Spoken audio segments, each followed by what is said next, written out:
Rebirth for devil's revenge episode 6। हसिका खुद में सिमट कर सो रही थी। इस वक्त वो एक बहुत ही खूबसूरत सपना देख रही थी जिसमें अधिराज उसको बाहों में उठाकर अपने प्यार का इजहार कर रहा था। हसिका नींद में मुस्कुरा रही थी, तभी कोई रूम में आता है और हसिका को नींद में मुस्कुराते देख बाथरूम की ओर चला जाता है। और कुछ देर बाद वो इंसान पानी से भारी पल्टी लेकर रूम में आता है और फिर पल्टी का सार पानी हसिका के ऊपर डाल देता है। हसिका बुरी तरह से चीख मारकर जाग जाती है। हसिका जैसे ही अपनी आंखें खोलती है तो शर्टलेस अधिराज को अपने सामने खड़ा देखती है। अधिराज एक्सप्रेस लेस फेस के साथ कोल्ड वॉइस में बोला, तुम इस घर की रानी नहीं हो। जब सुबह 10 बजे तक सोती रहोगी तुम इस घर की नौकरानी हो। और नौकरानियां सुबह 5-5 जागती हैं। अगर कल से खुद नहीं जागी तो फिर मैं तुम्हें अपने तरीके से जगाऊंगा। हसिका की आंखों से अभी नींद भी ठीक से नहीं जा पाई थी कि अधिराज की कड़वी बातों से उसकी आंखों में आंसू आए। हसिका चुपचाप बेड से खड़ी हो गई और रूम से बाहर जाने लगी। तभी अधिराज उसको आवाज लगाकर रोकता है। रोको। अधिराज का हसिका को यूं रोकना हसिका के दिल में उम्मीद जागी देता है। हसिका अधिराज की तरह झट से मुड़ जाती है।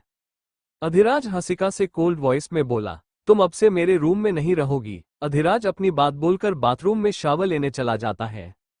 वहीं हसिका रोते हुए रूम से गिले कपड़ों में बाहर चली जाती है। वहीं हसिका जैसे ही नीचे हॉल में आती है तो एक फीमेल बॉडीगार्ड हसिका को झाड़ू पोंछा पकड़कर बोली, पूरा विला अच्छे से साफ करना। अगर काम चोरी की तो आज पूरे दिन खाना नहीं मिलेगा। हसिका सिसकते हुए उस फीमेल बॉडीगार्ड से बोली, मुझे झाड़ू और पोंछ करना नहीं आता।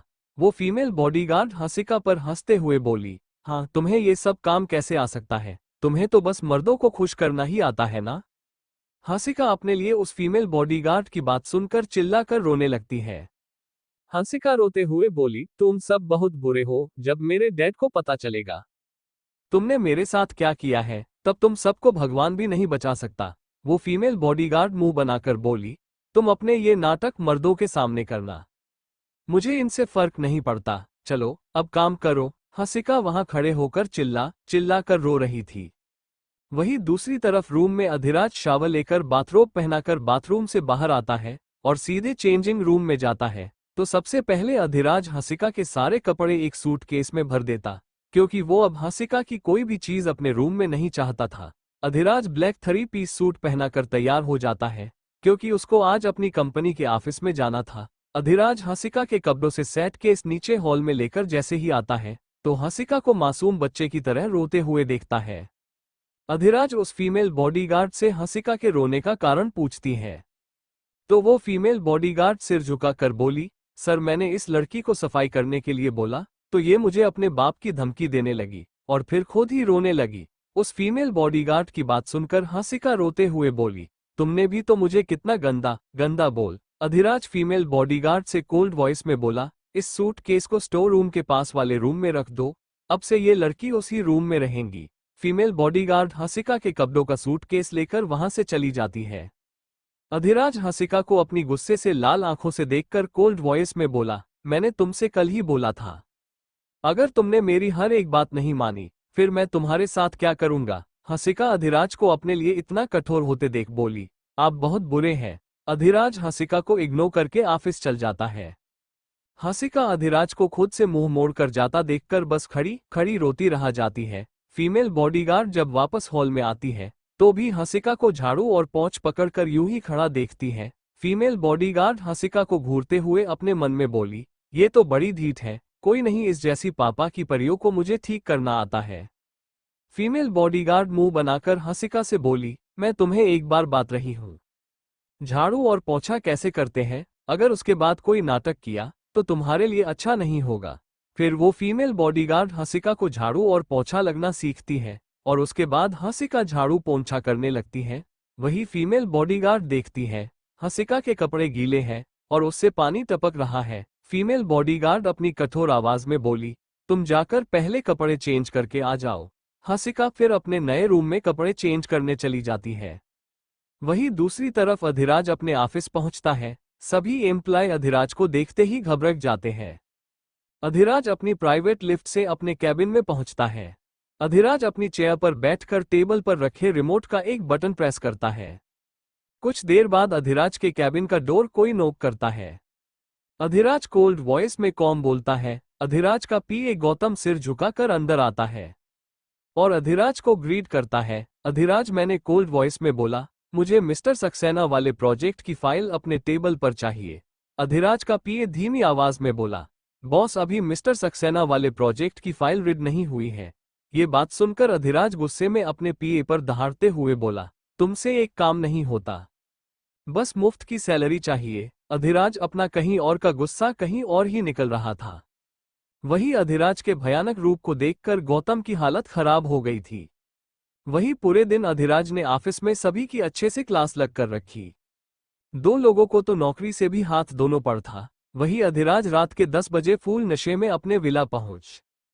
हंसिका जो इस वक्त जीन्स और एक फुल स्लीव वाली सिंपल सी टी शर्ट पहनकर डाइनिंग टेबल के पास खड़ी थी और डाइनिंग टेबल पर डिश के बाउल रख रही थी, वही अधिराज हंसिका को देखकर तेज कदमों के साथ उसके पास आकर बिना कोई वार्निंग दिए उसके होठों को अपने होठों की गिरफ्त में ले लेता है।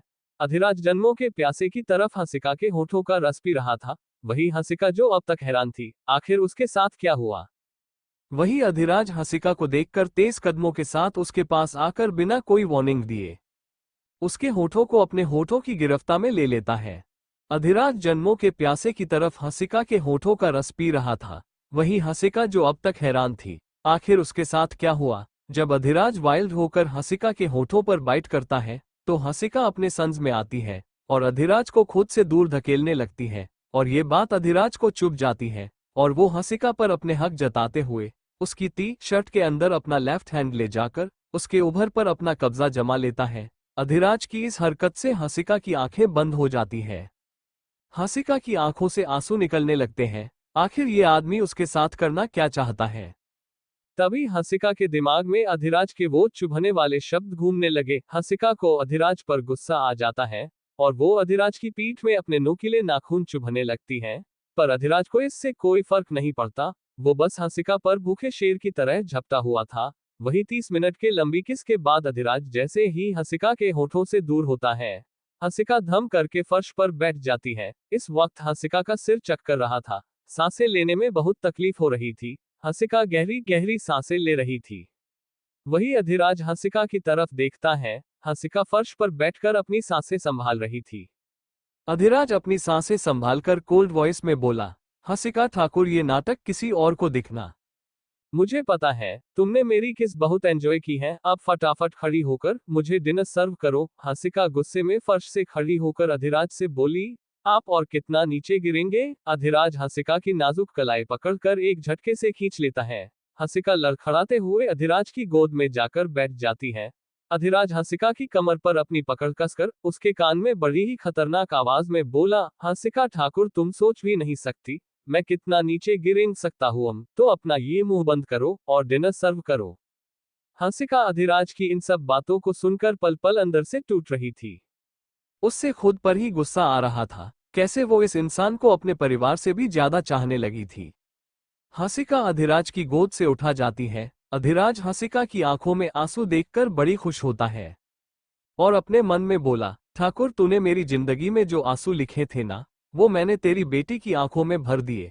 हंसिका अधिराज को खाना सर्व करती है। अधिराज हंसिका से कोल्ड वॉइस में बोला, अब इस खड़ी क्या हो, मुझे खाना खिलाओ। हंसिका मुंह बनाकर बोली, उसके लिए आप अपनी उस तनीषा को बुला लो। हंसिका के मुंह से तनीषा नाम सुनकर अधिराज के भाव कठोर हो जाते हैं और वो गुस्से में हंसिका को घूरते हुए बोला, अगर मेरी तनीषा मेरे पास होती तो तुम इस घर के अंदर खड़ी ना होती। हंसिका अधिराज की बात सुनकर कुछ नहीं बोलती। वैसे भी अधिराज नशे में था, कहीं गुस्से में उसके साथ जोर जबरदस्ती ना करने लगे। हंसिका अधिराज को अपने नाजुक खूबसूरत हाथों से खाना खिलाने लगती है। अधिराज जो कल से भूखा था, उसके हंसिका के हाथों से खाकर बहुत अच्छा लग रहा था, पर वो इस बात को जाहिर नहीं कर सकता था। इस वक्त हंसिका उसके लिए उसके सबसे बड़े दुश्मन की बेटी थी, जिससे उसे इतने दर्द देने थे कि उसकी आंखों के आंसू उसकी बाप की आंखों से निकले। अधिराज का जब पेट भर जाता है, वो चेयर से खड़ा होकर अपने मुंह नैपकिन से सफा करके अपने रूम की ओर बढ़ जाता है। वहीं हंसिका डाइनिंग टेबल के पास मासूम से बच्चे की तरह खड़ी थी। हंसिका को अधिराज के हाथों से खाना खाने की आदत है। अगर अधिराज हंसिका को अपने हाथों से नहीं खिलाता था तो हंसिका उस दिन खाना ही नहीं खाती थी। अधिराज ने जानबूझकर हंसिका की अदा खराब की थी ताकि जब वो उस दूर हो तो हंसिका को ये सब बातें बहुत तकलीफ थे। हंसिका अधिराज को जाते देखाकर खुद से ही आध भरी आवाज में बोली, वो नहीं आएंगे। तुम उनके लिए कुछ भी नहीं हो, अब तुम्हें उन सब अदातों को छोड़ दो। फिर हंसिका गहरी सांस लेकर अपने लिए एक प्लेट में खाना सर्व करती है। तभी फीमेल बॉडीगार्ड वहां आकर हंसिका से कड़क आवाज में बोली, तुम अपनी औकात भूल गई हो। तुम इस घर में बस सर की रखे और एक सर्वेंट हो, तो तुम इन बर्तनों में या डाइनिंग टेबल पर बैठकर खाना नहीं खाओगी। वो फीमेल बॉडीगार्ड के हाथ में एक बैग था, उसमें से वो पुराने बर्तन निकलती है और हंसिका को उनमें खाने के नाम पर बस एक चपटी, 2 चम्मच सब्जी देती है और बहुत ही गंदे तरीके से हंसिका को धक्का देकर डाइनिंग टेबल से दूर कर देती है। वही हंसिका खुद को मजबूर महसूस करके रो रही थी। कभी अधिराज उसको इस गंदे शब्द से पुकारता है, तो कभी ये फीमेल बॉडीगार्ड। हंसिका रोते हुए खाने की प्लेट लेकर अपने रूम में चली जाती है। इतनी बेइज्जती के बाद हंसिका का मन खाना खाने का नहीं था। हंसिका खाने की प्लेट कॉफी टेबल पर रख देती है और अपने सेट केस से नाइट सूट निकलकर बाथरूम में चेंज करने चली जाती है। और फिर चेंज करके बाहर आती है और बेड पर बैठकर गहरी सांस लेकर बोली, डैड आई मिस यू। फिर हंसिका कुछ देर अपने परिवार को याद करके सो जाती है। वही अधिराज बार रूम में बैठकर वाइन पीने में लगा था। अधिराज गुस्से में कांच के गिलास फर्श पर फेंकते हुए बोला, क्यों उस हंसिका ठाकुर को दर्द देकर भी मुझे सुकून नहीं मिल रहा? क्यों मेरा दिल अब भी पहले की ही तरह बेचैन है? अधिराज का दिल हंसिका को अपना बनाने का कर रहा था। अधिराज खुद को बहुत कंट्रोल कर रहा था, पर अब उससे खुद पर कंट्रोल नहीं हो पा रहा था। अधिराज काफी दिनों से हंसिका के करीब नहीं आया था, उसको हंसिका को महसूस करना था। अधिराज खुद से बोला, हंसू डार्लिंग, मैं आ रहा हूं। दोस्तों, मुझे पता है आप सब बड़े चैप्टर चाहते हो, बट मैं इस वक्त बहुत बिजी हूं। मैं बहुत मुश्किल से चैप्टर लिखने का टाइम भी निकल पा रही हूं, तो जब मैं फ्री हो जाऊंगी तो मैं बड़े चैप्टर देने लगूंगी। हंसिका ने आज पूरे दिन अपने औकात से बाहर काम किया था, तो वो तो घोड़े बेचकर सो चुकी थी और वो रूम का डोर लॉक करना भूल गई थी। और इसका फायदा अधिराज को मिल गया। अधिराज नशे धूत होकर हंसिका के रूम में आ चुका था और डोर के पास खड़े होकर हंसिका को निहार रहा था। हंसिका खुद में सिमट कर सो रही थी। अधिराज अपने कदम बेड की तरफ बढ़ देता है। अधिराज बेड के पास पहुंचकर सबसे पहले अपने कपड़े रिमूव कर देता है। अधिराज इस वक्त बस अपने बॉक्सर ही था। अधिराज टेढ़ी मुस्कान मुस्कुराते हुए हंसिका के पास लेट जाता है। अधिराज हंसिका को अपनी बाहों में भरकर सेक्सुअल वॉइस में बोला, हंसू डार्लिंग, आंखें खोल देखो, मैं आया हूं। हंसिका, जिसका चेहरा अधिराज की तरफ था, वहीं हंसिका नींद में दूसरी तरफ करवट ले लेती है और ये बात अधिराज को पसंद नहीं आती। वो हंसिका को झटके से अपनी तरफ कर लेता है, लेकिन फिर भी हंसिका की नींद नहीं खुली, क्योंकि हंसिका इस वक्त बहुत गहरी नींद में थी। अधिराज को हंसिका पर गुस्सा आने लगता है, वो जाग क्यों नहीं रही है। अधिराज बेड पर बैठ जाता है और एक ही झटके में हंसिका का नाइट सूट रिमूव कर देता है। इस वक्त हंसिका उसके सामने अपनी पिंक कलर की इनवायर में थी। अधिराज हंसिका को अपनी डिजायर भरी नजरों से देखकर बोला, हंसू डार्लिंग, अब भी वक्त है, जाग जाओ, मुझे और परेशान मत करो। पर हंसिका तो अपने सपनों भरी दुनिया में खोई हुई थी। अधिराज को अब हंसिका पर बहुत गुस्सा आने लगा। वो हंसिका के पेट पर बाइट कर लेता है। वहीं हंसिका अधिराज के बाइट करने से मुस्कुराने लगती है। अधिराज को नशे में लग रहा था, ये सब हंसिका उसको परेशान करने के लिए कर रही है। उसके बाद अधिराज गुस्से में हंसिका के पेट पर बाइट करने लगता है। कुछ देर बाद आखिरकार हंसिका की नींद खुल जाती है। हंसिका को अपने ऊपर जब कोई पहाड़ जैसी चीज महसूस करती है, तो अपनी आंखें खोलकर अधिराज को अपने ऊपर देखती है, तो उसकी डर के मारे चीख निकल जाती है। हंसिका की चीख सुनकर अधिराज अपना चेहरा ऊपर करके हंसिका का डर हुआ चेहरा देखकर टेढ़ी मुस्कान मुस्कुराते हुए सेक्सुअल वॉइस में बोला, हंसू डार्लिंग, अभी तो मैंने कुछ किया ही नहीं और तुम्हारी चीखें अभी से ही निकलने लगी। हंसिका अपना और अधिराज का हल देखकर डरते हुए बोली, आप अपना प्रॉमिस तोड़ रहे हैं। आपने मुझे वादा किया था, अगर मैं आपकी सारी बातें मानूंगी तो आप मेरे करीब नहीं आएंगे। अधिराज हंसिका के पेट से नीचे की तरह अपने होठों ले जाते हुए सेक्सुअल वॉइस बोला, अगर तुम मेरी बॉडी नीड पूरी नहीं करोगी तो फिर कौन करेगा? हंसिका अधिराज की बात सुनकर डरते हुए बोली, आपकी गर्लफ्रेंड तनीषा। तनीषा का नाम सुनते ही अधिराज के दिमाग में कुछ धुंधली सी यादें घूमने लगी। एक लड़की खून से लथपथ फर्श पर पड़ी हुई थी और दर्द से कराह रही थी। अधिराज अपनी आंखें बंद करके खोलता है और ऊपर की ओर आकर हंसिका के होठों को अपनी गिरफ्त में ले लेता है। अधिराज हंसिका के होठों पर बेरहमी से किस कर रहा था। हंसिका अपना चेहरा दूसरी तरफ करने की कोशिश कर रही थी, पर अधिराज ने अपने अपने दोनों हाथों से हंसिका के चेहरे को होल्ड कर लिया था, जिस वजह से हंसिका अपना चेहरा हिल नहीं पा रही थी। हंसिका अधिराज की पीठ पर मुंह के मार रही थी, अपने पैर पटक रही थी, पर अधिराज को हंसिका पर जर भी तरस नहीं आ रहा था। इस वक्त उसके नीचे एक मासूम लड़की नहीं, बल्कि उसके सबसे बड़े दुश्मन की बेटी थी, जिसके वो इतना हट करना चाहता था कि जब हंसिका से उसके डैड मिले तो अपनी बेटी का हाल देखकर तड़प जाए। 30 मिनट की लंबी किस के बाद अधिराज हंसिका के होठों को फ्री करता है और हंसिका की आंसू से भींगे चेहरे को देखकर गुस्से में बोला, मैंने तुम्हें मान किया था। तनीषा का नाम तुम अपनी जबान से नहीं लोगी तो फिर बार बार क्यों उसका नाम ले रही हो। हंसिका अपनी सांसें संभालते हुए अधिराज को तनीषा के लिए पजेसिव होते हुए देखती है। कभी अधिराज उसके लिए इस तरह से पजेसिव था, पर आज देखो। अधिराज हंसिका की अपर बॉडी की इनवाई खींचते हुए बोला, हंसिका ठाकुर मुझे और मत तड़पाओ, मुझे जो चाहिए वो चाहिए, तुम्हारी भलाई इसमें है, तुम मेरा साथ दो। हंसिका अधिराज के ऐसे हैवासी चेहरे को देखकर रोने लगती है और खुद से ही बड़बड़ रही थी, मैंने डैड की बात क्यों नहीं सुनी, मैं क्यों इंडिया आ गई।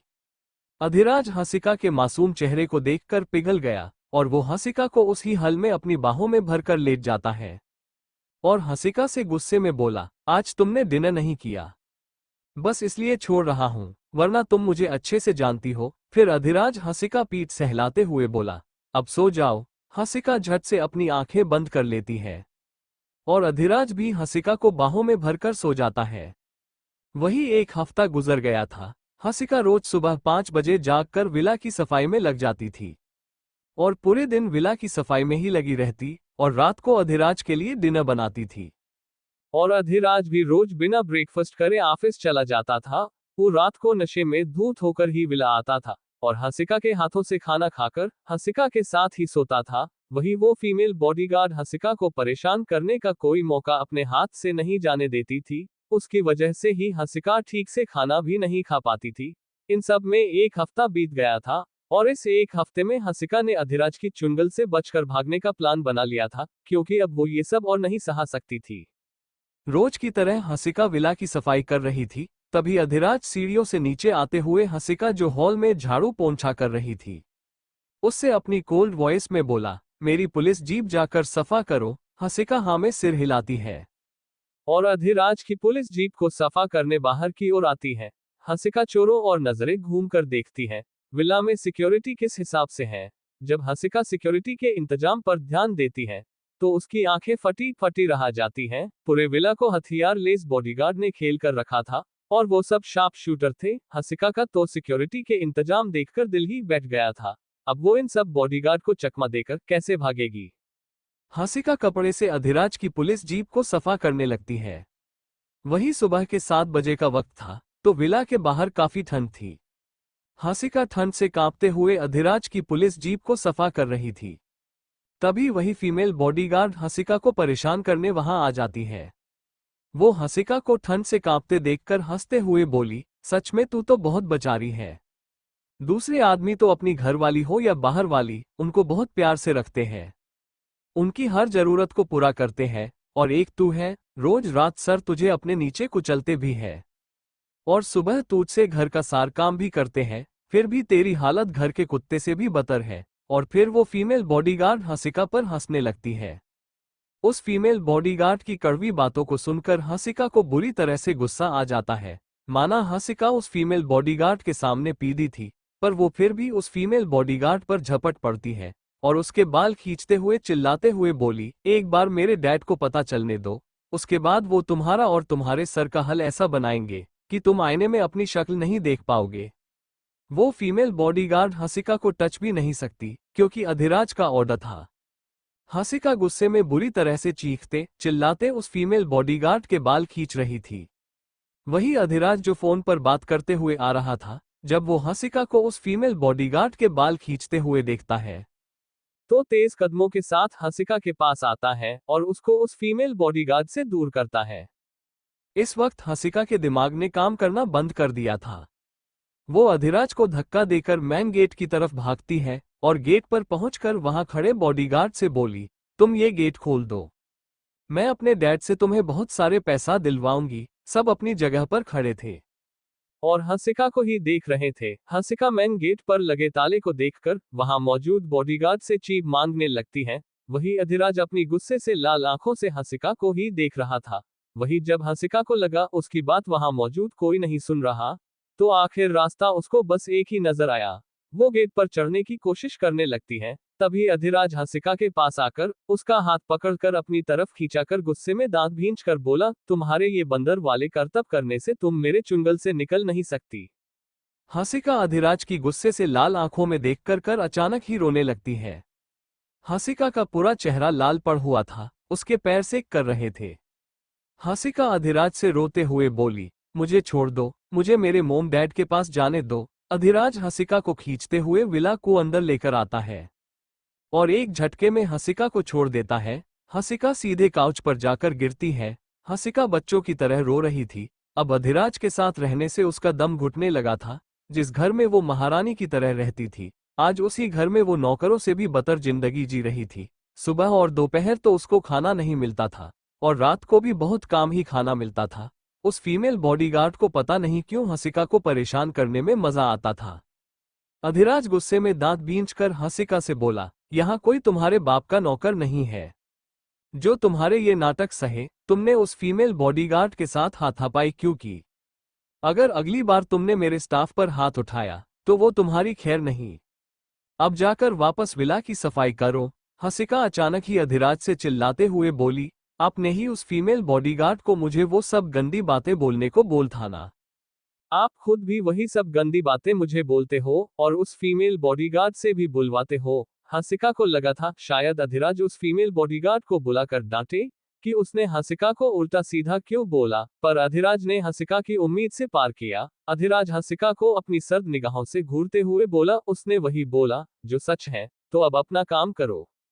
वही एक पिलर के पीछे छुपकर वही फीमेल बॉडीगार्ड खड़ी थी और अधिराज को अपनी साइड लेते हुए उसके हौसले बुलंद हो गए थे।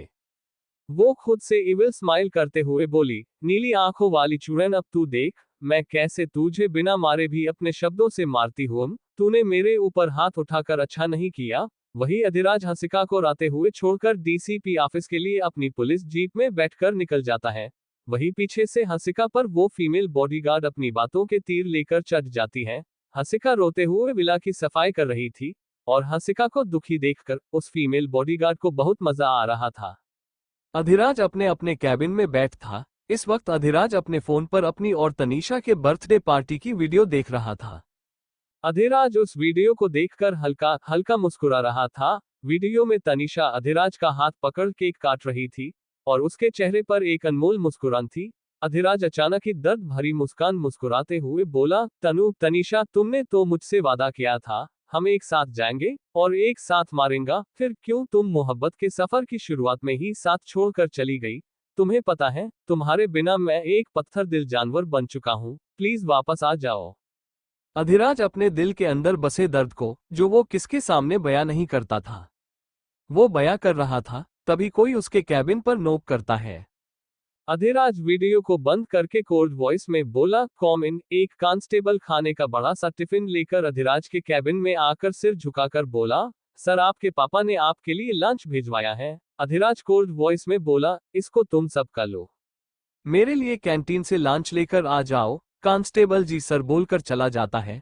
वही अधिराज नफरत के साथ बोला, मिसेज रोशनी, आपको क्या लगता है डैड के नाम से तुम अपने हाथों से बना खाना भेजोगी तो मैं खा लूंगा? कभी नहीं। आपने भी मेरी तनीषा को बहुत दर्द दिए हैं, पर आप मेरी माँ है, बस इसलिए मैंने आपको अब तक कुछ नहीं कहा। आपकी सजा यही है कि जैसे मैं अपनी तनीषा से दूर हो चुका हूँ, वैसे ही आप भी अपने बेटे से दूर रहोगी, हमेशा के लिए।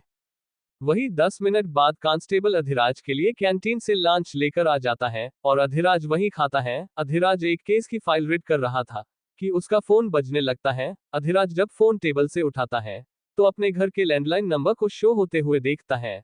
अधिराज ज्यादा कुछ ना सोचते हुए फोन रिसीव कर लेता है। फोन के दूसरी तरफ से हंसिका रोने की आवाज अधिराज को सुनाई देती है। हंसिका बिलक बिलक कर रो रही थी। अधिराज गहरी सांस लेकर पूछता है, तुम रो क्यों रही हो? हंसिका रोते हुए बोली, मुझे बहुत भूख लग रही है, पर ये मोटी बॉडीगार्ड मुझे किचन में जाकर कुछ बनाने नहीं दे रही और खुद बाहर से अपने लिए पिज्जा और बर्गर मांग कर खा रही है। अधिराज को हंसिका की बात पर यकीन नहीं आता। उसको यही लग रहा था हंसिका ये सब उसकी अटेंशन और केयर पाने के लिए कर रही है। हंसिका बिलक बिलक कर रो रही थी। अधिराज गुस्से में बोला, एक वक्त नहीं खाओगी तो मार नहीं जाओगी। अधिराज की बात सुनकर हंसिका, जिसने बहुत उम्मीदों के साथ उसको फोन किया था, वो उस फीमेल बॉडीगार्ड को उसके किए पर डांट लाएगा, पर यहां तो उल्टा उसको ही डांट पड़ गई।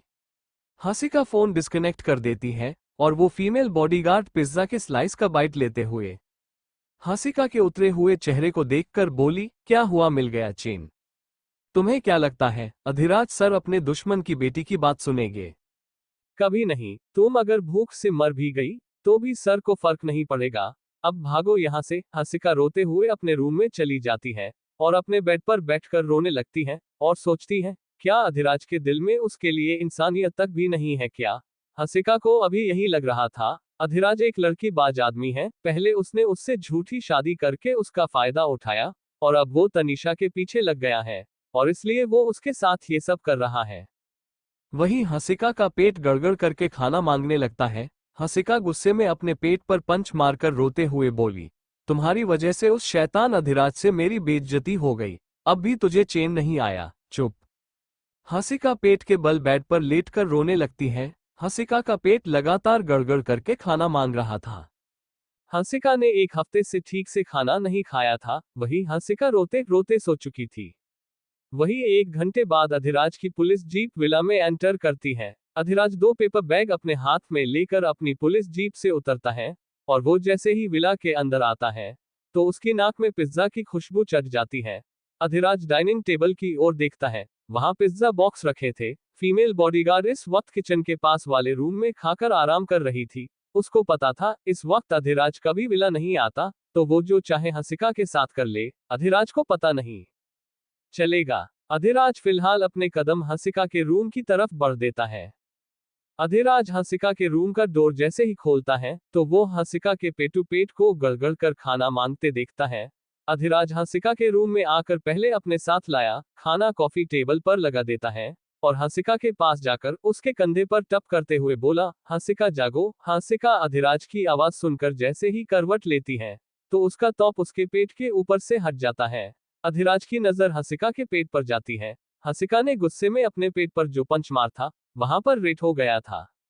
अधिराज हंसिका के पेट पर प्यार से हाथ फेरता है। अधिराज के हाथों की छुआन को महसूस करके हंसिका अपनी आंखें झट से खोल देती है।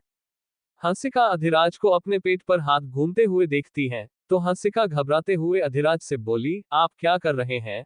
अधिराज कोल्ड वॉइस में हंसिका से पूछता है, तुम्हारे पेट पर ये रेड निशाना कैसे हुआ? हंसिका मुंह बनाकर बोली, जब आपने मुझे फोन पर डांट दिया तो मैंने उस डायन बॉडीगार्ड से फिर से हाथ फैलाकर खाना मांग तो उसने मुझे पेट में पंच मार और बोली, बार गया पेट। हंसिका की बात सुनकर अधिराज गुस्से में आग बबूला हो गया और वो हंसिका से बोला, तुम लॉन्च करो, मैं आता हूं।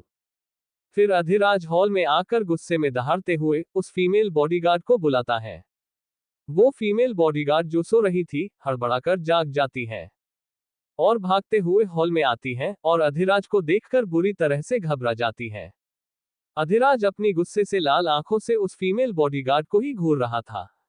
अधिराज गुस्से में फीमेल बॉडीगार्ड से दांत बींच कर बोला, तुम्हारी हिम्मत भी कैसे हुई हंसिका को हाथ लगने की? मैंने यहाँ तुम्हें हंसिका को परेशान करने के लिए नहीं बल्कि उसकी देखभाल करने के लिए रखा है। वो फीमेल बॉडीगार्ड अधिराज के भयंकर गुस्से को देखकर डर गई और वो हाथ जोड़कर बोली, सर मैंने हंसिका को कोई नुकसान नहीं पहुंचाया। अधिराज गुस्से में दहाड़ते हुए बोला, तुमने हंसिका के पेट में पंच नहीं मार। फीमेल बॉडीगार्ड अधिराज की बात सुनकर चौंक जाती है। वहीं हंसिका फटाफट खाना खा रही थी। हंसिका को डर था कहीं अधिराज का दिमाग ना बदल जाए, वो उससे खाना ना छीन कर ले जाए। तभी हंसिका के कानों में फायरिंग की आवाज पड़ती है। हंसिका के हाथ में जो स्पून थी वो छूट जाती है। हंसिका भाग कर बाहर हॉल में आती है तो अधिराज के हाथ में गन देखती है और फीमेल बॉडीगार्ड को घुटनों के बल फर्श पर बैठी थी और उसके सीधे कंधे से खून बह रहा था। अधिराज गुस्से में दांत भींचकर उस फीमेल बॉडीगार्ड से बोला, हंसिका को दुख और दर्द पहुंचने का हक बस मेरे पास है, कोई और अगर उसके नुकसान पहुंचाएगा तो उसका अंजाम तुमसे भी बुरा होगा। हंसिका अधिराज की बात सुनकर हैरानी से अपनी आंखें फाड़कर बस अधिराज की पीठ को ही देख रही थी।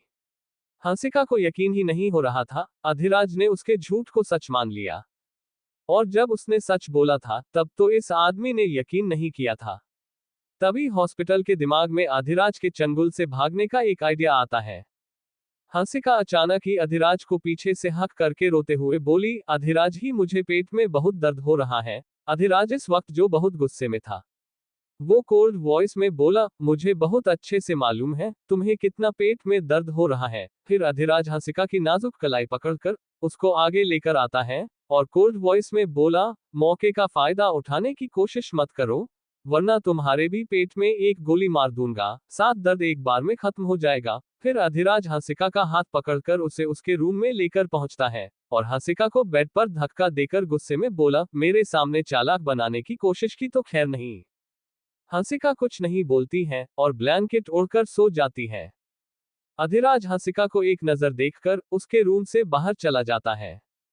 वहीं हंसिका आंखें बंद करके अधिराज के चंगुल से भागने के प्लान सोच रही थी, पर हंसिका को कोई प्लान सूझ ही नहीं रहा था। हंसिका बेड पर बैठकर बोली, भगवान प्लीज मेरे दिमाग में कोई आइडिया भेजो जिससे मैं अधिराज जी के चंगुल से भाग जाऊं। वहीं हंसिका भगवान से हेल्प मांग रही थी। वहीं दूसरी तरफ शेखावत मैंशन में अधिराज के दादाजी लिविंग हॉल में बैठे थे और कुछ सोच रहे थे। तभी रोशनी जी वहां आती है और काउच पर बैठकर अपने ससुरा जी से धीमी आवाज में बोली, ससुरा जी वो अश्वनी की मोम डैड एक बार अधिराज से मिलना चाहते हैं। अगर उन लोगों को पता चल गया अधिराज को इस रिश्ते के बारे में कुछ पता ही नहीं है तो वो हमारे बारे में क्या सोचेंगे। अमर जी अपनी सोच से बाहर आए और रोशनी जी से बोले, बहू हमें लगता है अब अधिराज को उसके और अश्वनी के रिश्ते के बारे में अब बता देना चाहिए। वैसे भी अब सगाई को ज्यादा वक्त नहीं रहा गया, आप राजदीप और रूहान को ऑफिस से जल्दी आने के लिए बोल दीजिए। हम सब आज अधिराज से मिलने उसके विला जाएंगे और उससे बात करेंगे। रोशनी जी हाँ में सिर हिलाती है और तुरंत ही राजदीप जी और रूहान को फोन करके सब बताता देती है और जल्दी घर आने को बोलती है। वही अधिराज को उसके डैड ने पहले ही बता दिया था, वो और बाकी सब आज उसके घर आ रहे हैं। वही अधिराज आज जल्दी विला आ गया था और वो आज नशे में भी नहीं था। हंसिका पर नजर रखने के लिए एक दूसरी फीमेल बॉडीगार्ड आ गई थी और हंसिका उसके साथ किचन में डिनर बना रही थी। वो फीमेल बॉडीगार्ड काफी अच्छी थी, वो हंसिका की काम में मदद कर रही थी। वही अधिराज हॉल के काउच पर बैठकर अपनी रौबदार आवाज में बोला, हंसू डार्लिंग पानी लेकर आओ। अधिराज के मुंह से आज इतने दिन बाद अपने लिए हंसू डार्लिंग सुनकर हंसिका का दिल जोरों से धड़कने लगता है। हंसिका अधिराज के लिए पानी लेकर आती है। अधिराज हंसिका को देखता है। आज हंसिका बाकी दिन के मुकाबले थोड़ी ठीक लग रही थी। अधिराज ट्रे से पानी का गिलास उठाता है और हंसिका से बोला, तुम अपने रूम में जाओ और तुम कल सुबह से पहले अपने रूम से बाहर नहीं निकलोगी और डिनर में तुम्हारे रूम में लेकर आऊंगा, अब अपने रूम में जाओ। हंसिका अधिराज से पूछती है, क्यों मैं अपने रूम में जाऊं? अधिराज हंसिका को घूरते हुए बोला, क्योंकि मेरे खास मेहमान आ रहे हैं और मैं नहीं चाहता वो तुम्हें देखें, अब अपने रूम में जाओ। हंसिका मुंह बनाकर अपने रूम में चली जाती है। वही आधे घंटे बाद अधिराज की फैमिली उससे मिलने उसके विला आ जाती है। वो सब हॉल में काउच पर बैठे थे। फीमेल बॉडीगार्ड सभी को पानी सर्व करती है और फिर सबके लिए कॉफी बनाने चली जाती है। वही अपने रूम में बैठी हंसिका यही सोच रही थी, आखिर कौन अधिराज से मिलने आ रहा है जो कि उसने उसे रूम में रहने को बोला है। तभी हंसिका के दिमाग में तनीषा का नाम आता है। हंसिका खुद से बोली, कहीं तनीषा तो नहीं आ रही, इसलिए ही अधिराज जी ने मुझे अपने रूम में रहने को बोला, पर मैं ऐसे रूम में नहीं बैठने वाली। हंसिका दबे पांव अपने रूम से निकलकर बाहर हॉल आती है और एक पिलर के पीछे छुपकर देखती है। अधिराज कुछ लोगों के साथ बैठा था। हंसिका अधिराज के परिवार को देखकर हैरानी से खुद से बोली, ये लोग कौन है? तभी हंसिका राजदीप जी और रूहान का चेहरा बड़े ध्यान से देखती है। उन दोनों की शक्ल अधिराज के जैसी लग रही थी। हंसिका खुद से ही बोली, कहीं ये अधिराज जी के परिवार वाले तो नहीं। हंसिका चुपचाप पिलर के पीछे खड़े रहती है। वही अमर जी अधिराज को बता देते हैं कि उन्होंने अपने दोस्त की पोती से उसकी शादी तय कर दी है और उनकी सगाई कुछ दिनों बाद है। अमर जी अधिराज से बोले, अधिराज हम आपके दुश्मन नहीं हैं, हम बस आपको खुश देखना चाहते हैं। अगर आप इस शादी के लिए मान जाएंगे तो हमें भी मारने से पहले अपने परपोते या परपोती का चेहरा देखने को मिल जाएगा। वही राजदीप भी अधिराज को शादी करने के लिए मान रहे थे। वही हंसिका ये सब सुनकर पिलर के पीछे से बाहर आ जाती है और नम आंखों के साथ अधिराज को देखने लगती है। वही अधिराज की नजर पिलर के पास खड़ी हंसिका पर पड़ती है, जिसकी आंखों में घबराहट और आंसू दोनों ही थे। राजदीप जी अधिराज से पूछते हैं, तो बताओ बेटा, क्या तुम अश्वनी से शादी करोगे या नहीं? हम तुम पर कोई दबाव नहीं बना रहे, पर बेटा हम भी अब यही चाहता हूँ। तुम शादी कर लो, अश्वनी एक अच्छी लड़की है। सब अधिराज के जवाब का इंतजार करने लगते हैं। हंसिका नामे सिर हिलाकर अधिराज से शादी के लिए ना करने को बोलती है। अधिराज हंसिका के फेस को बड़े गौर से देखता है। अधिराज को हंसिका के फेस को देखकर ऐसा लग रहा था कि अगर अधिराज ने शादी के लिए हाँ बोल दिया तो उसकी हंसिका के प्राण यही निकल जाएंगे। वही रूहान अधिराज से बोला, भाई प्लीज शादी के लिए हाँ बोल दो। जब आपकी शादी होगी तभी तो मेरा नंबर आएगा। रोशनी जी अपने मन भगवान से प्रार्थना कर रही थी कि उनका बेटा शादी के लिए हाँ बोल दे। वही अधिराज हंसिका को देखकर अपने डैड से रौबदार आवाज में बोला, डैड मैं शादी के लिए तैयार हूं। ये बात सुनकर जहां एक तरफ अधिराज का परिवार खुश हो गया था, वहीं हंसिका के जिस्म से जान निकल गई हो, वो ऐसी हो गई थी। वो इस वक्त भूत की तरह वहां खड़ी थी। हंसिका का दिमाग ब्लैक हो गया था। रोशनी जी राजदीप से बोली, क्यों ना हम सब होटल में चलें और वहां अश्वनी और उसकी फैमिली को बुला लेते हैं। राजदीप जी अपनी वाइफ की बात से सहमत थे। राजदीप जी तुरंत ही अश्वनी के डैड को फोन करके अपने साथ स्टार होटल में डिनर के लिए बुला लेते हैं। फिर वो लोग वहां से निकलने लगते हैं तो रोशनी जी की नजर हंसिका पर पड़ती है। वो उसको मेड समझकर इग्नोर करके आगे बढ़ जाती है। वहीं राजदीप की नजर भी हंसिका पर पड़ती है।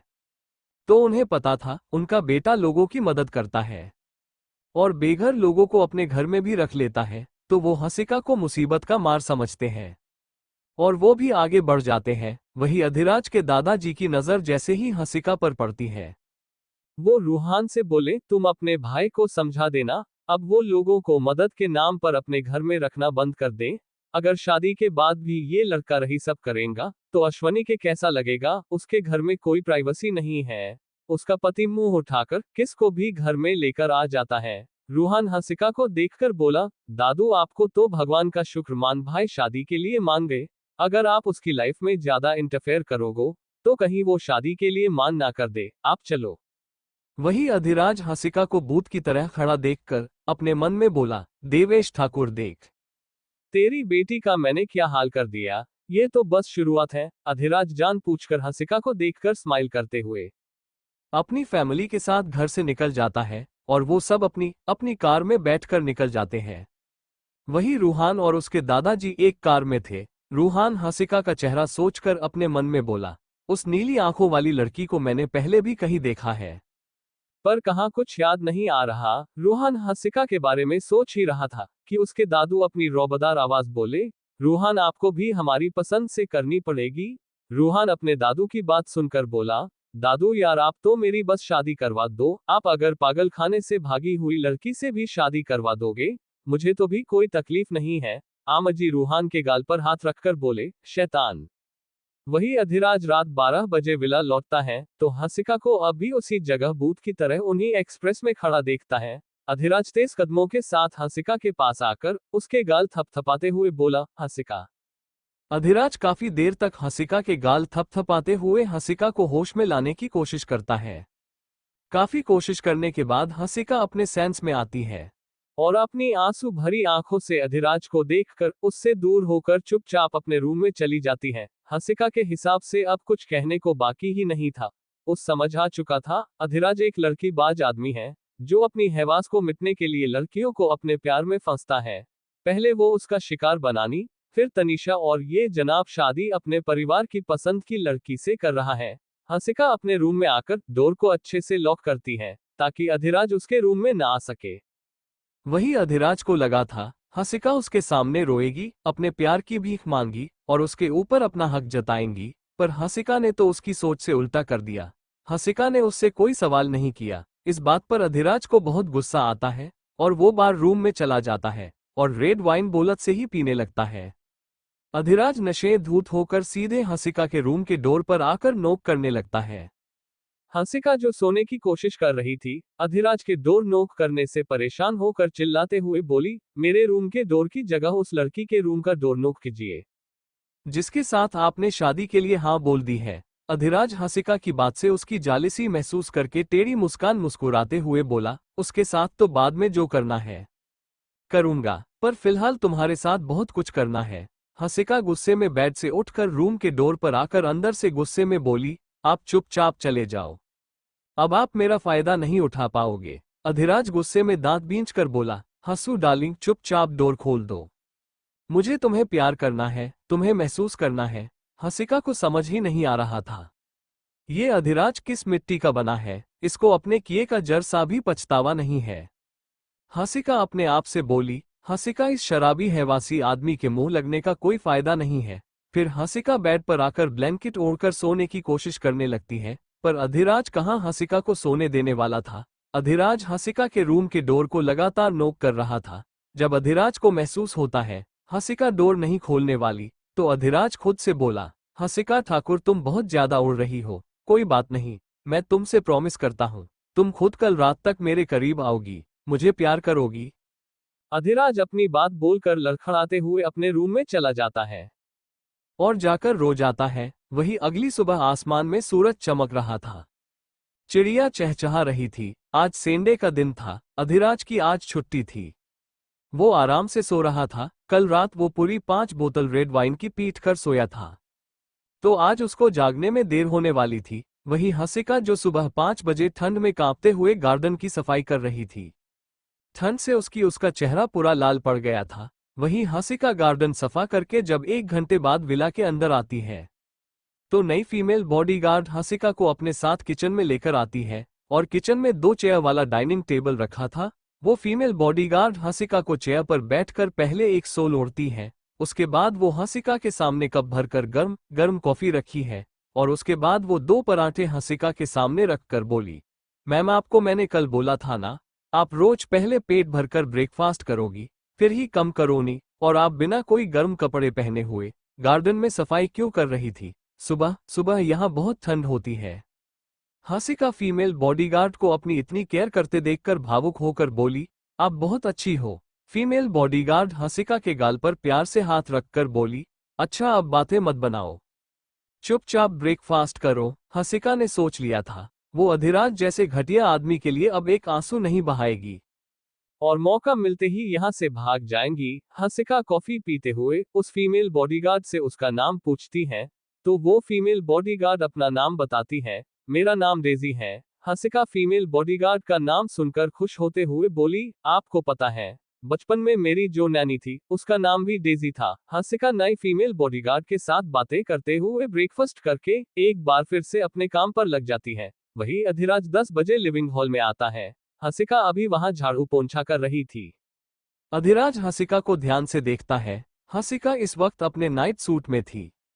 अधिराज खुद से ही बोला, मुझे इग्नोर कर रही हो ना, बहुत जल्दी तुम आगे से मुझे वो सब दोगी जो मुझे चाहिए। अगर ऐसा नहीं हुआ तो मेरा नाम भी अधिराज सिंह शेखावत नहीं। अधिराज हंसिका से कोल्ड वॉइस में बोला, हंसिका ये सब छोड़ और जाकर मेरे लिए ब्रेकफास्ट रेडी करो। हंसिका बिना अधिराज को देखकर बोली, मैंने पहले ही ब्रेकफास्ट रेडी करके रखा है, आप जाकर खा लीजिए। अधिराज हंसिका का जवाब सुनकर गुस्से में दांत बींचकर मन में बोला, अब तुम देखो मैं क्या करता हूँ।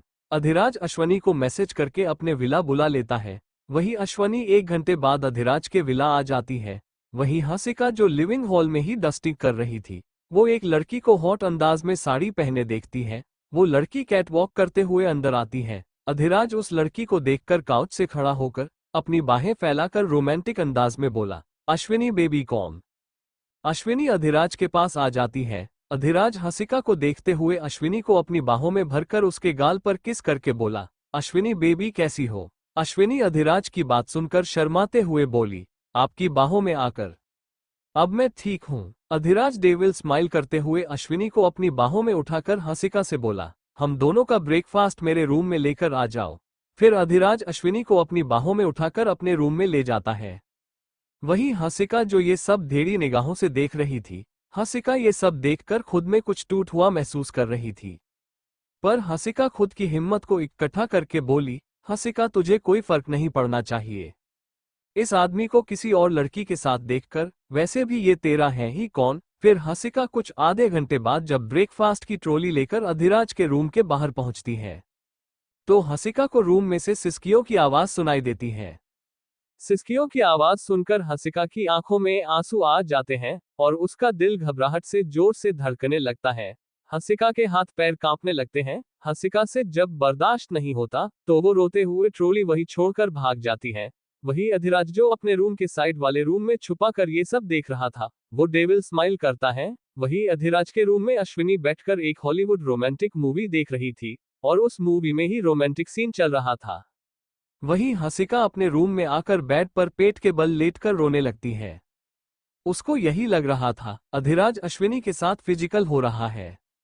हसिका से ये बर्दाश्त नहीं हो रहा था। हसिका अधिराज से इतना प्यार करने लगी थी कि वो अधिराज को किस और के साथ देखने के ख्याल से ही काम जाती थी, और आज वो सब उसको देखना पड़ा रहा था। हसिका खुद को मजबूत देखने की कोशिश जरूर करती थी, पर अदन से हसिका पूरी तरह से टूटी हुई थी। उसको अधिराज के प्यार की जरूरत थी। हंसिका रो रही थी, तभी डेजी हंसिका के रूम में आकर बोली, हंसिका तुम्हें सर बुला रहे हैं। हंसिका रोते हुए आने के लिए मान कर देती है। डेजी हंसिका की बात सुनकर बोली, हंसिका प्लीज सर की बात सुन लो, वरना खामोखा तुम्हें पनिशमेंट मिलेगी। हंसिका डेजी के समझने पर अपने आंसू पोंछकर लिविंग हॉल में आती है। वहां अधिराज और अश्विनी एक दूसरे का हाथ पकड़कर खड़े थे।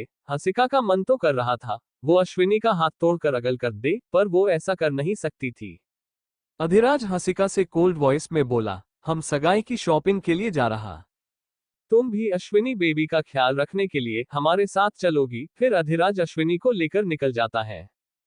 हंसिका डेजी के साथ उसके पीछे जाती है। हंसिका अधिराज की कार की पैसेंजर सीट पर बैठी थी और पीछे वाली सीट पर अधिराज और उसकी बगल में अश्विनी बैठी थी। दोनों एक दूसरे के चिपक कर बैठे थे। अश्विनी अधिराज के गाल पर किस करके बोली, बेबी हमने जो अभी मूवी देखी थी वो कितनी रोमांटिक थी और उसमें कितने इंटीमेट सीन थे, मुझे तो तुम्हारे साथ वो सब देखने में बहुत शर्म आ रही थी। अधिराज हंसिका को जालने के लिए बोला, अश्विनी बेबी फास्ट नाइट पर तुम्हारा क्या हाल होगा। अश्विनी शर्म कर अधिराज के सीने पर सिर रख देती है।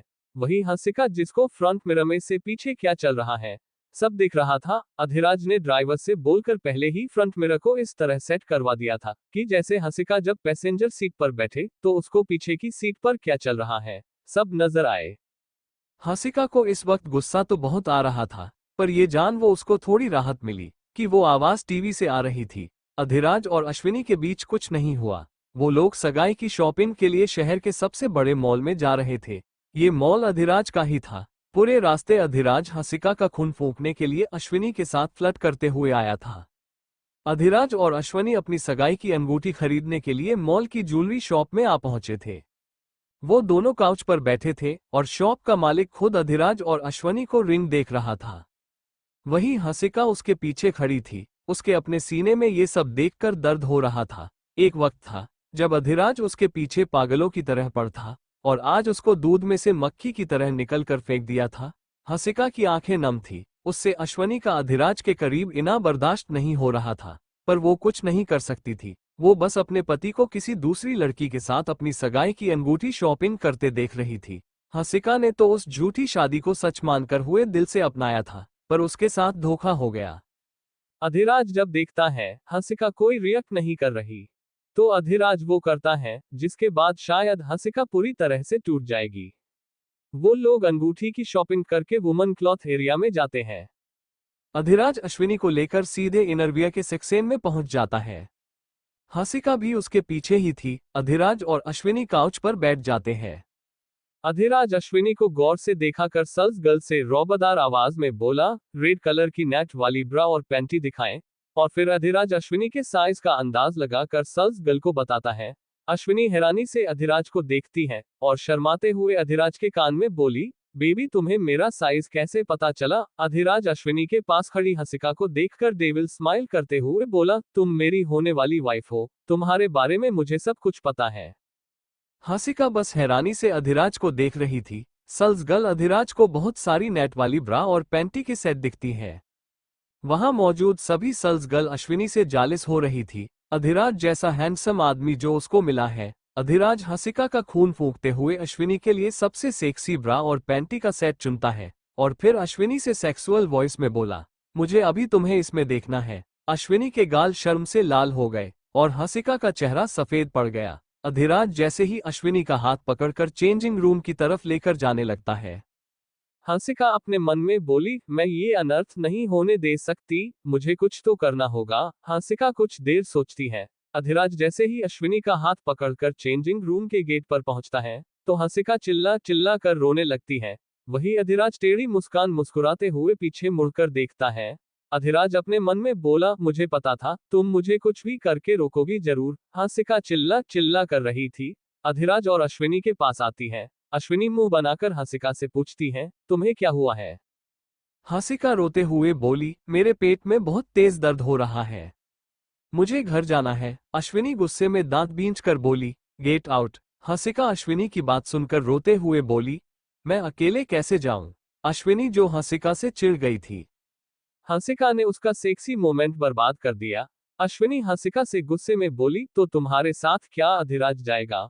हंसिका हाँ में सिर हिलाती है। वही अश्विनी तो 1 मिनट में अपना आपा खो देती है और हंसिका पर हाथ उठाने की कोशिश करती है, पर अधिराज अश्विनी का हाथ हंसिका के गाल तक पहुंचने से पहले ही पकड़ लेता है। अधिराज गुस्से में अश्विनी से बोला, अगली बार किसी पर बेबात पर हाथ मत उठाना, मुझे ये सब पसंद नहीं है। अश्विनी हंसिका की तरफ देखती है और फिर अधिराज से नाराज होकर चली जाती है। अश्विनी को अधिराज का हंसिका की साइड लेना पसंद नहीं आया था। अश्विनी के जाने के बाद अधिराज जिसको घंटा अश्विनी के जाने से फर्क नहीं पड़ता, वो जानबूझकर हंसिका को चिढ़ाने के लिए बोला, तुम्हें हम दोनों मियां बीवी के बीच झगड़ा करवा कर चैन मिल गया? हंसिका बस रोए जा रही थी। अधिराज हंसिका को अपने विला लेकर निकल जाता है। विला पहुंचने के बाद अधिराज गुस्से का नाटक करके अपने रूम में चला जाता है। वही हंसिका इस वक्त पागल सी हो गई थी। अधिराज को वो अश्विनी के साथ देखकर बुरी तरह से टूट चुकी थी। वही रूम में अधिराज काउच पर बैठकर वाइन पी रहा था। वो बस हंसिका का इंतजार कर रहा था। कुछ आधे घंटे बाद अधिराज के रूम का डोर खुलता है। डोर खुलने की आवाज सुनकर अधिराज के होठों पर टेढ़ी मुस्कान आ जाती है। हंसिका धीमे कदमों के साथ अधिराज के सामने आकर खड़ी हो जाती है और रोते हुए अधिराज से बोली, आप मेरे साथ ऐसा क्यों कर रहे हैं? अगर मुझसे कोई गलती हुई है तो मुझे डांट लीजिए, पर मेरे साथ ऐसा मत कीजिए, मैं आपके बिना मार जाऊंगी। अधिराज हंसिका के चेहरे को देखकर बोला, अगर तुम मुझे खुश करोगी तो मैं इस बारे में कुछ सोच सकता हूँ। इस वक्त हंसिका के दिमाग ने काम करना बंद कर दिया था। हंसिका अधिराज की बात सुनकर झट से अपने कपड़े रोते हुए रिमूव करने लगती है। अधिराज काउच से खड़ा होकर हंसिका के पास आकर उसकी बॉडी पर हाथ फ्लो करते हुए बोला, अगर आज तुम मेरे ऐसा सुख दे दो जो कभी मुझे ना मिला हो तो फिर मैं सोच सकता हूँ तुम्हें अपनी जिंदगी में लाने की। हंसिका रोते हुए हाँ में सिर हिलाते हुए बोली, हाँ मैं आपको आज खुश कर दूंगी, हाँ पक्का मैं आप खुश कर दूंगी। अधिराज हंसिका के चेहरे की मासूमियत को देखकर खुद से ही बोला, अधिराज तो इसके बाप के जितना नीचे नहीं गिर सकता, इस वक्त इसका मानसिक संतुलन ठीक नहीं है। अधिराज हंसिका से कोल्ड वॉइस में बोला, तुम अपने कपड़े पहन लो। अधिराज रूम से जाने लगता है। हंसिका जो इस वक्त अपने एनवायर में थी, वो भागकर अधिराज का हाथ पकड़कर रोते हुए बोली, मुझे छोड़ मत जाओ, मैं आपके बिना नहीं जी पाऊंगी, मैं अब से आपकी सभी बात मानूंगी, कभी किसी बात के लिए जिद नहीं करूंगी। अधिराज हंसिका से हाथ छोड़वा कर रूम से बाहर चला जाता है। हंसिका रोती रह जाती है। अधिराज अगर रूम में और रुक जाता तो शायद उसके इरादे काम जोर हो जाते और वो हंसिका के साथ बह जाता। अधिराज जीत कर भी हार गया था। अधिराज रात 2 बजे विला में नशे में धूत होकर लौटता है। अधिराज सीधे अपने रूम में आता है तो हंसिका को बेड पर ब्लैंकेट ओढ़कर बैठकर रोते हुए देखता है। अधिराज हंसिका को रोते हुए देखकर उसके पास आता है। हंसिका अधिराज को देखकर खुश हो जाती है।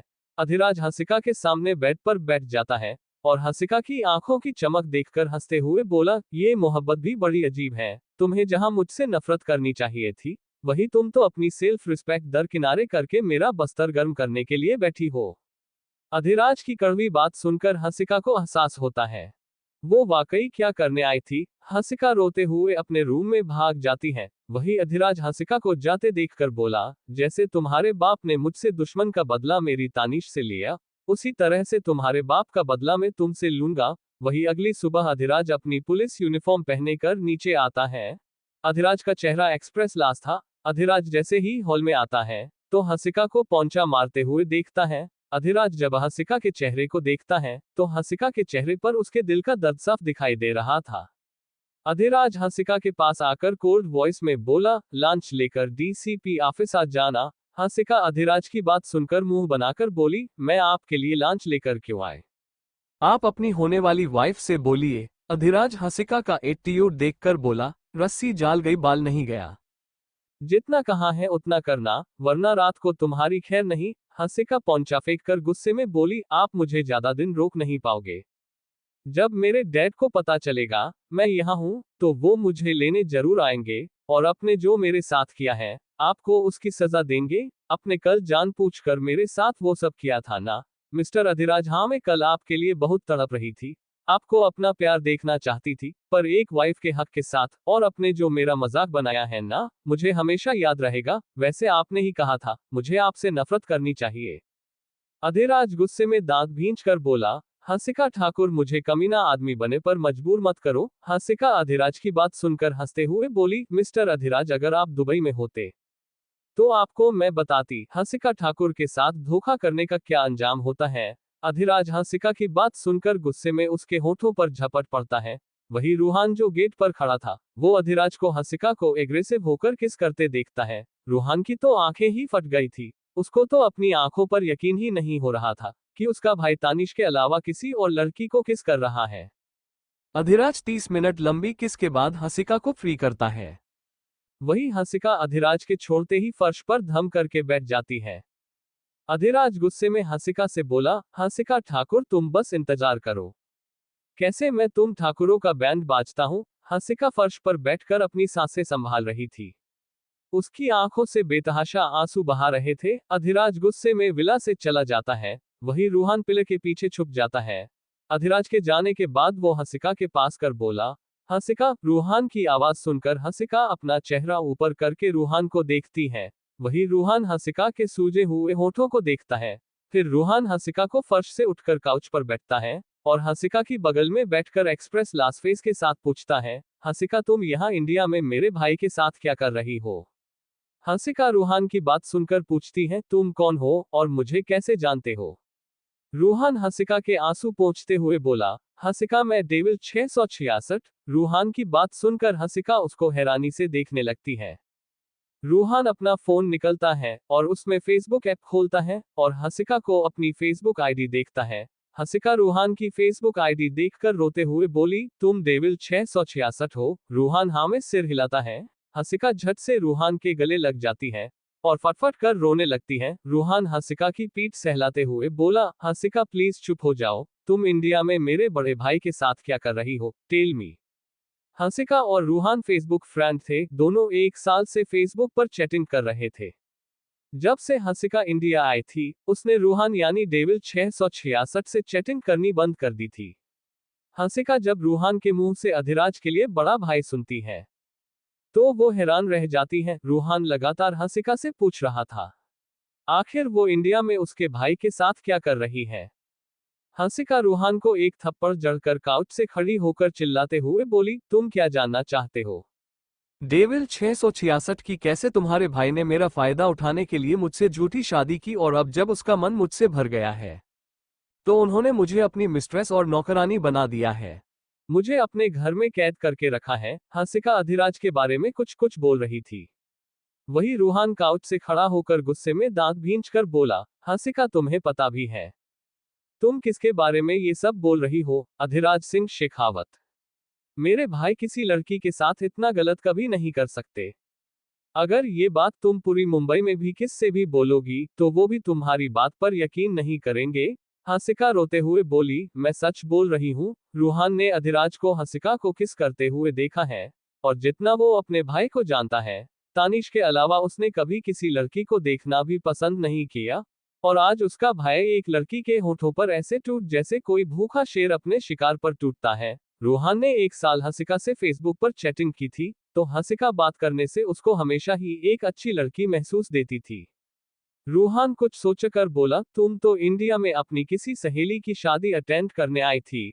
हंसिका रोते हुए हाँ में सिर हिलाती है और फिर उसको शुरू से लेकर अब तक उसके साथ जो जो हुआ सब बता देती है। हंसिका रूहान के सामने हाथ जोड़कर कर बोली, मुझे मेरे घर जाना है, प्लीज मेरी मदद कर दो। रूहान हंसिका के मासूम चेहरे को देखता है, हंसिका के खूबसूरत चेहरे पर दर्द देखता है। रूहान हंसिका के हाथों को पकड़कर बोला, हंसिका पहले तुम रोना बंद करो और मेरी बात ध्यान से सुनो। जैसा तुम मेरे बड़े भाई को बोल रही हो, वो वैसे बिल्कुल भी नहीं है।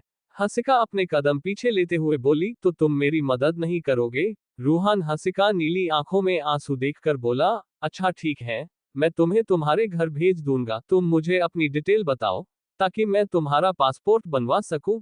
रूहान की बात सुनकर हंसिका खुश हो जाती है और रूहान को पासपोर्ट बनवाने के लिए जो भी डिटेल चाहिए थी वो सब दे देती है। रूहान हंसिका के डैड के नाम सुनकर हंसिका के चेहरे को देखकर पूछता है, तुमने अपने डैड का नाम क्या बताया? हंसिका बोली, देवेश ठाकुर। हंसिका के डैड का नाम पूछकर रूहान बोला, और तुम्हारे भाई का नाम भौमिक है? हंसिका हाँ में सिर हिलाती है। फिर रूहान अपने फोन पर कुछ सर्च करता और फिर हंसिका को एक आदमी की फोटो देखता है। हंसिका उस आदमी की फोटो देखकर खुश होते हुए बोली, ये तो मेरे डैड की फोटो है, क्या तुम मेरे डैड को भी जानते हो? फिर रूहान अपने फोन पर कुछ सर्च करता और फिर हंसिका को एक आदमी की फोटो देखता है। हंसिका उस आदमी की फोटो देखकर खुश होते हुए बोली, ये तो मेरे डैड की फोटो है, क्या तुम मेरे डैड को भी जानते हो?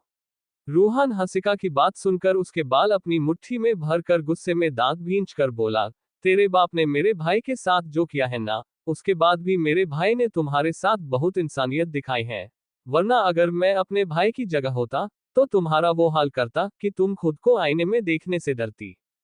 फिर रूहान हंसिका के बाल छोड़कर गुस्से में वहां से जाने लगता है। हंसिका को तो कुछ समझ ही नहीं आया कि आखिर रूहान ने उसके साथ ऐसा क्यों किया। रूहान उसकी आखिरी उम्मीद थी। अपने घर लौटने की हंसिका रोते हुए उसके पीछे भागती है और गिड़गिड़ाते हुए बोली, रूहान प्लीज मेरे मदद कर दो, मुझे मेरे घर जाना है, प्लीज मेरी मदद कर दो। रूहान जो इस वक्त बहुत ज्यादा गुस्से में था, वो हंसिका की एक भी नहीं सुनाता और अपनी कार में बैठ जाता है। हंसिका रूहान की कार का डोर पीटते हुए बोली, तुम तो मेरे दोस्त हो, मेरी मदद करो, मुझे अधिराज जी के साथ नहीं रहना। रूहान हंसिका रूहान से गिड़गिड़ाते हुए मदद की भीख मांग रही थी, पर रूहान उसकी तरफ देखा भी नहीं रहा था। रूहान का ड्राइवर कार स्टार्ट कर देता है। हंसिका रूहान की कार के पीछे भाग ही रही थी कि उसका पैर मुड़ जाता है और वो मुंह के बल जमीन पर जोर से गिरती है और उसका सिर पर चोट लग जाती है। हंसिका जमीन पर गिरते ही बेहोश हो जाती है और उसके सिर से खून बहने लगता है। वही रूहान जो हंसिका को देख रहा था, वो अपने ड्राइवर से कार रोकने को बोलता है। वहीं दूसरी तरफ अधिराज एक केस की इन्वेस्टिगेशन करके डीसीपी ऑफिस लौटा था कि उसका फोन बजने लगता है। अधिराज जो अपने कैबिन में बैठ था, वो फोन रिसीव कर लेता है। दूसरी तरफ से रूहान अधिराज को सिटी हॉस्पिटल आने को बोलता है, तो अधिराज तुरंत ही सिटी हॉस्पिटल के लिए निकल जाता है। 1 घंटे में सिटी हॉस्पिटल पहुंचकर अधिराज नॉर्मल वार्ड एरिया में रूहान के पास पहुंचता है और उससे रौबदार आवाज में पूछता है, तुमने मुझे यहाँ क्यों बुलाया है? रूहान सिर झुकाकर बोला, भाई वो हंसिका हॉस्पिटल में एडमिट है। अधिराज रूहान के मुंह से हंसिका का नाम सुनकर चौंक जाता है और अपनी फिक्र भरी आवाज में पूछता है, हंसिका कहाँ है? रूहान उसको हंसिका के वार्ड में लेकर पहुंचता है, जहां डॉक्टर उसको इंजेक्शन लगा रही थी। डॉक्टर अधिराज और रूहान को देखकर बोली, आप दोनों इस लड़की के रिश्तेदार हो? रूहान नामे सिर हिलाता है। डॉक्टर रूहान का जवाब पाकर बोली, सर आप प्लीज इस लड़की की फैमिली को इन्फॉर्म कर दीजिए। इस लड़की को सिर में बहुत गहरी चोट आई है, शायद ये कोम में भी जा सकती है या फिर इसके याददाश्त जाने के भी चेज है। डॉक्टर अपनी बात बोलकर चली जाती है। अधिराज हंसिका को मशीनों से घिर देखता है, उसके सिर पर पट्टी बंधी देखता है। अधिराज हंसिका का मासूम चेहरा देखता है और दूसरे ही पल रूहान से कोल्ड वॉइस में पूछता है, हंसिका के साथ ये सब कैसे हुआ? रूहान अधिराज को जो कुछ हुआ था वो सब बताता देता है। अधिराज रूहान को हैरानी से देखते हुए पूछता है, हंसिका तुम्हारी फेसबुक फ्रेंड है? रूहान हाँ में सिर हिलाता है। रूहान हंसिका को देखकर गुस्से में बोला, भाई आपने उस देवेश ठाकुर की बेटी को इतना प्यार से क्यों रखा है? इस कमीनी की हालत तो वो कर देनी चाहिए थी कि ये खुद को आईने में भी देखने से डर जाती। रूहान की बात सुनकर अधिराज गुस्से में उसके गाल पर जोर चांटो जन देता है। रूहान का चेहरा एक तरफ झुका जाता है और उसके होंठ के कोने से खून निकलने लगता है। अधिराज रूहान के कॉलर पकड़कर गुस्से में दांत भींचकर बोला, रूहान सिंह शेखावत, आज तो तुमने हंसिका के लिए ऐसे शब्दों का इस्तेमाल कर लिया है। अगली बार अगर हंसिका के खिलाफ कुछ भी बोला तो अच्छा नहीं होगा। उसको दर्द देने का हक सिर्फ और सिर्फ मेरे पास है, बाकी कोई इसकी तरफ उंगली भी नहीं उठा सकता। रूहान अधिराज की बात सुनकर गुस्से में बोला, इसके बाप और भाई ने मेरी दोस्त तानिश के साथ जो किया है ना, उसके लिए मैं उसको छोड़ने वाला नहीं हूँ। अधिराज रूहान पर गुस्से में दहाड़ते हुए बोला, क्या करोगे इसके साथ, बोलो। रूहान हंसिका का मासूम चेहरा देखकर 2 मिनट में ही पिघल जाता है और अपना चेहरा दूसरी तरफ कर लेता है। रूहान की आंखें नम हो चुकी थी। अधिराज रूहान के दर्द को समझकर उसको अपने सीने से लगकर रौबदार आवाज में बोला, रूहान तुम उन दोनों कमीने बाप बेटों के जीतना नीचे नहीं गिर सकते, इसलिए तुम इन सब से दूर रहो। मैं जानता हूँ तानिश सिर्फ मेरी मंगेतर ही नहीं, तुम्हारी सबसे अच्छी दोस्त भी थी। फिर अधिराज अचानक ही हल्का सा मुस्कुराते हुए बोला, मैं कैसे भूल सकता हूँ, तानिश से तुमने ही तो मुझे मिलवाया था। तुम दोनों ने मिलकर उस दिन मेरी नाक में कितना दम करके रखा दिया था। रूहान की आंखों के सामने तानिश का चेहरा आने लगता है। वही अधिराज बेड पर लेटी हंसिका को देखता है, जिसके चेहरे पर दुनिया भर की मासूमियत छलक रही थी। अधिराज रूहान से दूर होकर रौबदार आवाज में बोला, तुम इन सब से दूर रहोगे, इस ठाकुर खानदान को मिट्टी में मिलने का काम मेरा है। अब चाहे इसमें मेरी जान भी चली जाए, मुझे कोई गम नहीं, अब तुम जाओ। रूहान एक नजर हंसिका को देखकर चल जाता है। हंसिका की आखिरी उम्मीद भी उससे दूर चली गई थी। वही अधिराज हंसिका को एकटक देखते हुए बोला, हंसिका तुमने उस ठाकुर के घर में जन्म लेकर अपनी जिंदगी की बहुत बड़ी गलती की। फिर अधिराज सोचने लगता है, इन सब की शुरुआत कैसे हुई थी। अधिराज हंसिका का मासूम चेहरा देखकर वोट की खिड़की पर खड़ा होकर शहर की बिल्डिंगों को देखने लगता है और आज से 3 साल पुरानी यादों में खो जाता है। फ्लैशबैक। एक खूबसूरत सुबह थी, आसमान में सूरज चमक रहा था, चिड़िया चहचहा रही थी, शेखावत विला में डेकोरेशन का काम चल रहा था। अधिराज अपने रूम में खड़ा हुआ था और फोन पर किसी से बात कर रहा था। तभी रूहान अधिराज का टैक्सी को सूट लेकर उसके रूम में आता है और अधिराज से उसका फोन लेकर छीनकर बोला, भाई ये सब क्या है, आज आप शादी है और आप रेडी होने की जगह फोन पर गप्पे मार रहे हैं। 1 मिनट, आपने तानिश की सौतन तो नहीं ढूंढ ली। उद्धरण चिन्ह। अधिराज सर्द निगाहों से रूहान को घूरते हुए उससे अपना फोन लेकर अपने कान पर फिर से फोन लगाकर रौबदार आवाज में बोला, तानिश मैडम, अभी तुम्हारी मुझसे शादी भी नहीं हुई है और तुमने मेरे भाई को अपनी टीम में शामिल कर लिया। देखो तो इसको कैसे तुम्हारी फिक्र कर रहा है। फोन के दूसरी तरफ से एक लड़की मुस्कुराते हुए अपनी मीठी आवाज में बोली, मिस्टर अधिराज, रूहान आपका भाई बाद में है, मेरा बेस्ट फ्रेंड पहले है, तो वो मेरी ही फिक्र करेगा। अधिराज एक आईब्रो इरेज करके रौबदार आवाज में बोला, तनु बेबी तुम शादी होने दें, फिर मैं तुम्हारी दादागिरी निकलता हूँ। फोन के दूसरी तरफ से तानिश हंसते हुए बोली, डीसीपी साहब, आज तो बेड पर मैं भी आपका दम देखने के लिए एक्साइट हूँ। अधिराज तानिश की बेशर्मी वाली बात सुनकर बोला, तनु बेबी 10-10 से पहले तुम अपने पैर पर खड़ी हो जाओ तो कहना। वही पीछे खड़ा रूहान अधिराज की बात सुनकर गहरी सांस लेकर बोला, भाई आप क्यों मुझे बेचारे के सामने इतनी हॉट बातें कर रहे हैं। आपको रात तक अपनी वाली मिल जाएगी, मेरी गर्लफ्रेंड तो पेरिस में जाकर बैठी है। अधिराज रूहान की बात सुनकर उसको घूरते हुए बोला, तुमसे यहाँ खड़े होने के लिए बोला ही किसने है, तुम रेडी हो चुकी हो तो अब जाओ। रूहान अधिराज को उसका टैक्सी को सूट पकड़कर चल जाता है। अधिराज तानिश से रौबदार आवाज में बोला, तनु बेबी, रूहान तुम्हें लेने आ रहा है और तुम बाकी सबको शेखावत विला भेज दो, हम कोर्ट मैरिज के बाद पूरे रीति रिवाजों के साथ शादी करेंगे। फोन के दूसरी तरफ से तानिश मुस्कुराते हुए बोली, ओके डीसीपी साहब, मैं अंकल आंटी अनाथ आश्रम के केयर टेकर प्रीति और सब बच्चों अनाथ आश्रम के बच्चे को सीधे शेखावत विला भेज दूंगी। फिर तानिश थोड़ी सी लो वॉइस में अधिराज से पूछती है, अधिराज क्या हमारी शादी में रूहान के अलावा तुम्हारी फैमिली से कोई नहीं आने वाला। तानिश की बात सुनकर अधिराज गहरी सांस लेकर बोला, डैड की एक जरूरी मीटिंग है, इसलिए वो कोर्ट मैरिज में शामिल नहीं हो पाएंगे, पर वो विला आएंगे, और अगर तुम किसी और को एक्सपेक्ट कर रही हो तो वो नहीं आने वाले। उन लोगों के लिए इंसान से ज्यादा उसकी क्लास इंपॉर्टेंट रखती है। फोन के दूसरी तरफ से तानिश चहचहाते हुए बोली, अधिराज तुम देखना, शादी के बाद ही मैं जब खुशखबरी दूंगी ना, तो दादू और सांसू माँ कैसे मुझे एक्सेप्ट नहीं करती। मैं उनको पूरी एक क्रिकेट टीम देने वाली हूँ। तानिश की बातों को सुनकर अधिराज के होठों पर मुस्कान आ जाती है। फिर अधिराज तानिश से रौबदार आवाज में बोला, अच्छा बाबा अब फोन रखो और रेडी हो जाओ, रूहान तुम्हें लेने के लिए निकल चुका है।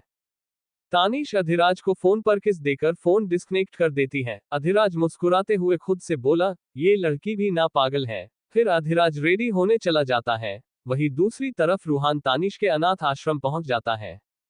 रूहान तानिश को लाल जोड़े में देखकर बड़ी सी स्माइल करते हुए बोला, मेरी होने वाली भाभी जी, आज तो मेरे भाई को पागल करने का पूरा प्लान बना रखा है। तानिश जो बिंदास लड़की थी, वो मुस्कुराते हुए बोली, मेरे होने वाले देवर जी, तुम्हारे भाई को तो मैं फास्ट नाइट पर अपने जलवे देख देख कर पागल करने वाली हूँ। प्रीति तानिश को आंखें दिखकर बोली, बेशर्म लड़की, जर शर्म कर, आज तेरी शादी है। आज के दिन लड़कियां नॉर्मल शर्माती हैं, तेरी तरह फास्ट नाइट के माजिक नहीं करती। तानिश मुस्कुराते हुए बोली, मैं तो ऐसी ही हो, और अधिराज को मैं ऐसे ही अच्छी लगती हूँ। रूहान प्रीति से बोला, प्रीति तुम सबको लेकर विला पहुंचो और हम 2 घंटे में आते हैं। फिर रूहान तानिश को लेकर कोर्ट के लिए निकल जाता है और बाकी सब रूहान के बॉडीगार्ड के साथ कार में बैठकर शेखावत विला के लिए निकल जाते हैं। वहीं दूसरी तरफ अधिराज भी रेडी होकर अपनी कार से कोर्ट के लिए निकल गया था। अधिराज आज बहुत खुश था। आज पूरे 1 साल के रिलेशनशिप के बाद अधिराज अपनी तानिश से शादी करने वाला था। अधिराज ने तानिश के लिए अपना घर भी छोड़ दिया था और अपने दादा और मोम से सभी रिश्ते भी तोड़ दिए थे। अधिराज के लिए प्यार इंपॉर्टेंट था और उसके दादा और मोम के लिए क्लास इंपॉर्टेंट थी। वो एक अनाथ लड़की को शेखावत खानदान की बहू नहीं बनाने चाहते थे और इसके चलते अधिराज और उसके दादा में बहुत बहस हुई और लास्ट में अधिराज ने शेखावत मेंशन हमेशा के लिए छोड़ दिया और अपने और तानिश के लिए एक खूबसूरत विला खरीद था। तानिश की पसंद से ही पूरा शेखावत विला का इंटीरियर रखा गया था। अधिराज से अब सब्र नहीं हो पा रहा था। अधिराज बस तानिश को पूरे तरीके से अपना बना चाहता था। वही अधिराज अभी कोर्ट के आधे रास्ते में पहुंच ही था कि अधिराज का फोन बाजता है। अधिराज फोन रिसीव करता है तो दूसरी तरफ से एक आदमी बोलता है, डीसीपी सर, छोटा शकील को लोनावला के एक होटल में देखा गया है। उसके साथ पटना और जोरावर भी है। अधिराज कोल्ड वॉइस में बोला, एसीपी तुम उन पर नजर रखो, मैं अभी आता हूं। वो तीनों मोस्ट वांटेड क्रिमिनल है। मुंबई पुलिस इनको 2 साल से ढूंढ रही है। इन 3 का हाथ बॉम्ब धमकों में है। ये हमारे हाथ से जाने ना पाए। बड़ी ईपीजी सर बोलकर फोन डिस्कनेक्ट कर देता है। वही अधिराज अपने ड्राइवर को लोनावला की तरह कार मोड़ने को बोलता है। अधिराज तो लोनावला के लिए निकल जाता है। वहीं दूसरी तरफ 1 घंटे से कोर्ट में अधिराज का इंतजार कर रहे रूहान और तानिश इरिटेट हो चुके थे। तानिश रूहान को घूरते हुए बोली, तुम देख रहे हो अपने भाई को? ये आदमी अपनी शादी से ही गायब है। ये पुलिस की नौकरी तो मेरी सौतन बना चुकी है। अब तो डर लग रहा है अधिराज की फास्ट नाइट पर मुझे तड़पता छोड़कर चोर चक्कों की हड्डी तोड़ने ना पहुंच जाए। रूहान तानिश की बात सुनकर बोला, यार तानिश, ये भाई ऐसे ही है। अपना बिजनेस होने के बाद भी पुलिस में नौकरी कर रहे हैं। अरे हमें किस चीज की कमी है कि भाई ये पुलिस की नौकरी कर रहे हैं। पर भाई को अपने देश की सेवा करनी है और देश से जुर्म का नामो निशान मिटना है। तानिश रूहान से मुस्कुराते हुए बोली, रूहान, मुझे अधिराज की यही तो बात पसंद है। हाय, मैं तो मारी जा रही हूँ अधिराज का शिकार करने के लिए। रूहान तानिश की बात सुनकर गहरी सांस लेकर बोला, बेटा तेरी सौतन भाई को अगर छोड़ेगी तभी तो वो तेरे पास आएंगे। तानिश और रूहान एक दूसरे से बात कर ही रहे थे कि तभी कोर्ट के बाहर ब्लैक कारों का काफिला आकर रुकता है। Thank you for listening. मुझे उम्मीद है आपको ये स्टोरी पसंद आई होगी। अगर आपको पसंद आई है तो प्लीज लाइक और कमेंट करना ना भूलें और मोर स्टोरीज के लिए सब्सक्राइब करें। मिलते हैं नेक्स्ट वीडियो में।